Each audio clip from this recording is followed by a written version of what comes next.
Welcome back, everyone. This is section 3 of our Back to the Basics of Multifamily Investing series. Please keep in mind this is for educational purposes only. Feel free to refer back to our disclaimer from our intro video or see below. Hope you are all enjoying this series so far. We've gone through some broad overviews of investing in real estate in our previous videos.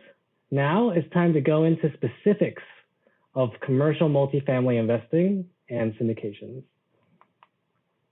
So let's get started. So why invest in commercial multifamily? Keep in mind, commercial multifamily is defined as 5 units or more. Let's compare multifamily to something everyone is probably more familiar with, single-family properties. As an investment, both of them have their own merits. The price for a single-family property is lower, and so it's easier to buy and finance. They also tend to attract a better type of resident. They can be managed by yourself if the portfolio is small. You can get out of it quicker than you could a multifamily property because it's so small, though it's not as liquid as compared to stocks, bonds, and cash, of course. On the other hand, commercial multifamily allows you to create a portfolio of many units in one transaction. Generally, cash flow is better and more consistent. Vacancies are less of a burden because you spread the risk, and generally, they're already accounted for when you buy the property anyways. Usually, they're run by a property management team. They also get the benefits of economy of scale in multiple aspects, including maintenance, management, CapEx, and other costs. The value is based on the net operating income, or NOI, and not solely on the market. Finally, they also have a very favorable tax strategies that can be implemented for them. Now let's look at the cons of both types of investments. Single family is harder to scale, and it would take you a lot longer to get a large portfolio in hand. Cash flow can be difficult to maintain, and vacancies hurt a lot more because you only have one unit per single family home. Operations is difficult to scale unless properties are near one another. Their value is based on the market, and it's difficult to increase more than what the surrounding single family homes are selling for. And their rents also aren't rising as fast as housing prices nationwide. Cons on the multifamily side, they're far more difficult to get into because of the cost of the property. So unless you have like tons of cash just lying around that you don't need, it's probably going to be very difficult for you to get into a multifamily property. They need professional management for the best outcome. Very low liquidity and long time to sell the property due to the limited number of buyers in the population. These cons are something that has to be addressed in your strategy if you decide to invest in this space. We'll dive deeper into our own strategy at NuRoots Investment on our next video. So again, why invest in commercial multifamily?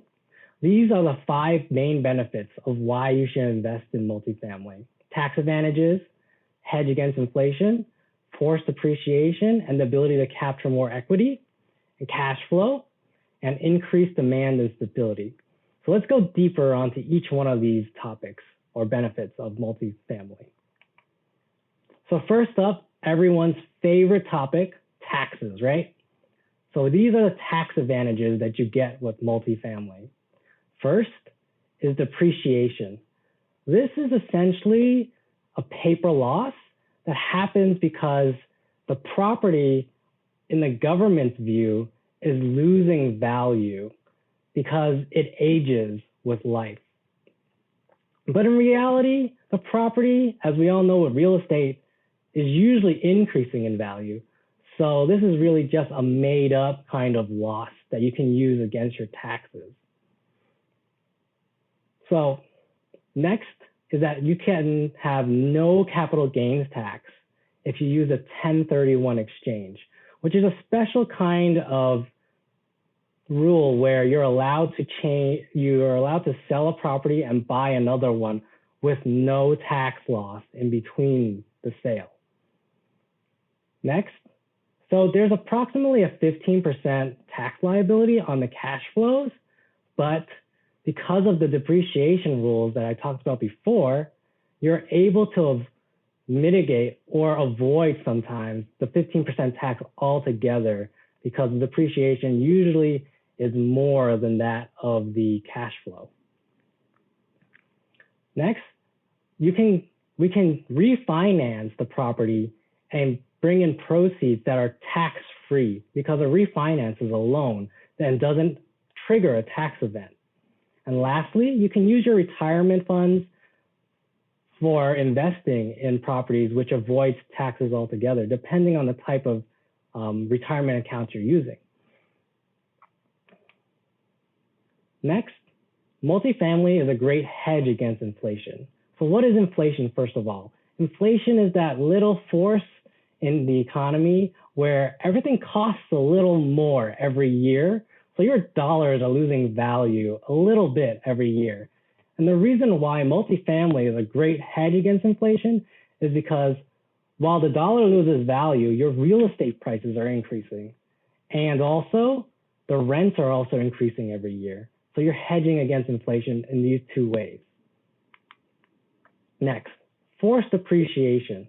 Unlike single-family homes where the value is determined by the market, multifamily is determined by its net operating income. So the value of the property is essentially the net operating income divided by the cap rate. And the cap rate is something that's determined by the market and the type of property it is, but usually it's a constant number within a market. Net operating income is the total income of the property minus the expenses. So the cap rate, as I mentioned before, is something determined by the market and the base local economy. And it's used as a number where we compare different properties in the same market just to make sure we're buying things from an apple-to-apple perspective. So the strategy is to use emerging markets and to improve the NOI to increase the rent and which forces appreciation in the property.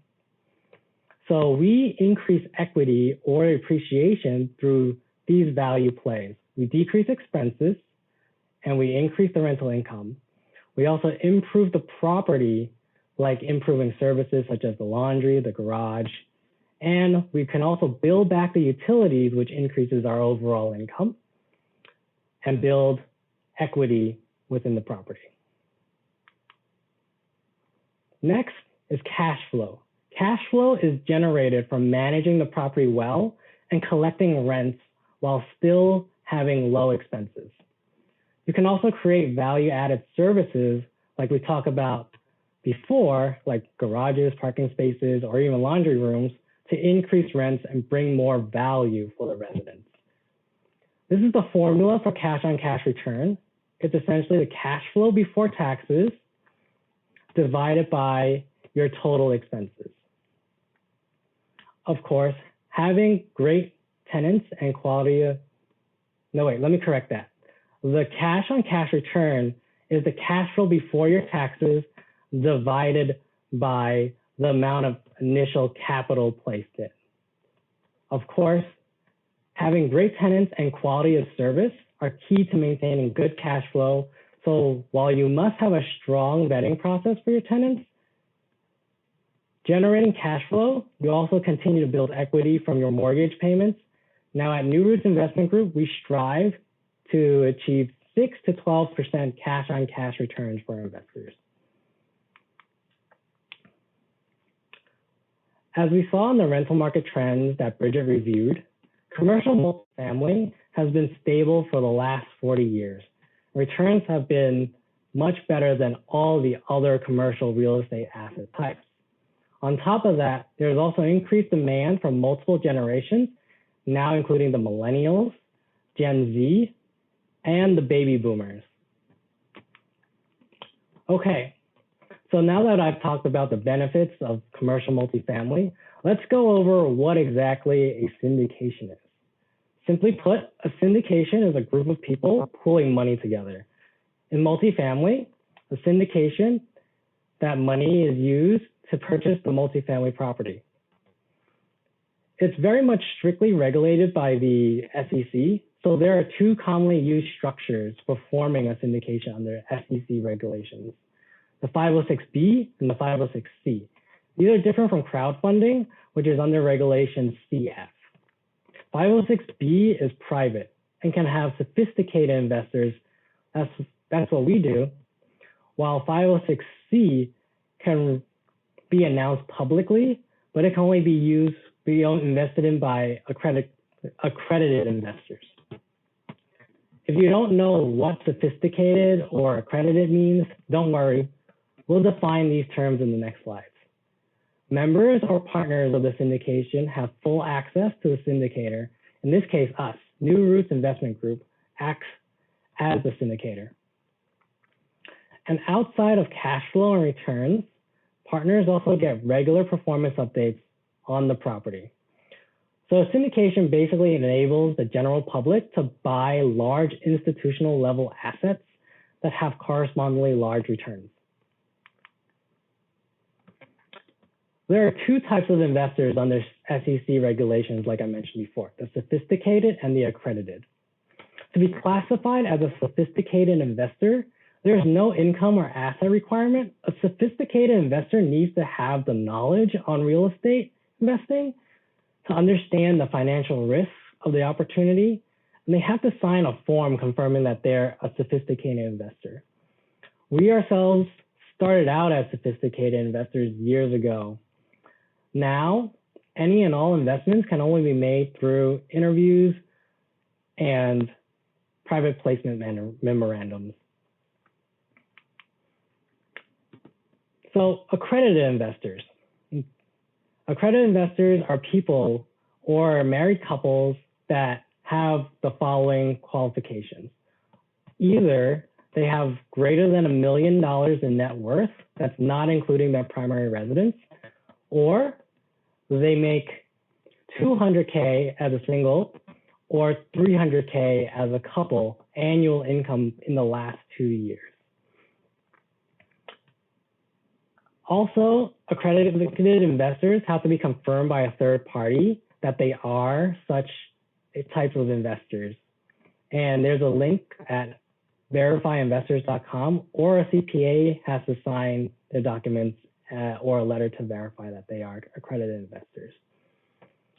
Okay, so in our next video, we'll go over our strategy as syndicators for commercial multifamily investments.